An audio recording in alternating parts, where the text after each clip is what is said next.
മാവേലിക്കര നിർമ്മാണത്തിലിരിക്കുന്ന പാലത്തിന്റെ സ്പാൻ തകർന്നു വീണ് തൊഴിലാളികൾ വെള്ളത്തിൽ വീണു.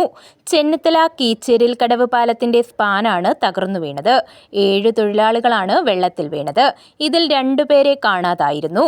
മറ്റുള്ളവർ നീന്തി കരയ്ക്കെത്തിയിരുന്നു. മാവേലിക്കര കല്ലുമല്ല സ്വദേശി രാഘവ് കാർത്തിക്, തൃക്കുന്നപ്പുഴ സ്വദേശി ബിനു എന്നിവരെയാണ് കാണാതായത്. ഇതിൽ ബിനുവിന്റെ മൃതദേഹം കണ്ടെത്തി. മറ്റൊരാൾക്കായി തിരച്ചിൽ നടത്തുകയാണ്. ചെന്നിത്തല ചെട്ടികുളങ്ങര ഗ്രാമപഞ്ചായത്തുകളെ ബന്ധിപ്പിക്കുന്ന പാലമാണ് തകർന്നു വീണത്. 3 വർഷത്തോളമായി നിർമ്മാണത്തിലിരിക്കുന്ന പാലമാണിത്. ഇതിന്റെ നടുഭാഗത്തുള്ള ബീമുകളിലൊന്നാണ് തകർന്നു വീണത്. നിലവിൽ നിർമ്മാണ പ്രവർത്തനങ്ങൾ നടക്കുകയാണ്. ഇതിന്റെ ഭാഗമായി നിർമ്മാണ തൊഴിലാളികളും അവിടെയുണ്ടായിരുന്നു.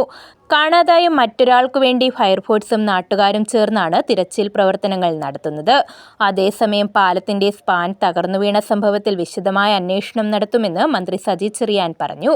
വേണ്ട സുരക്ഷാ മുൻകരുതലുകൾ എടുത്തിട്ടുണ്ടോ എന്ന് പരിശോധിക്കും.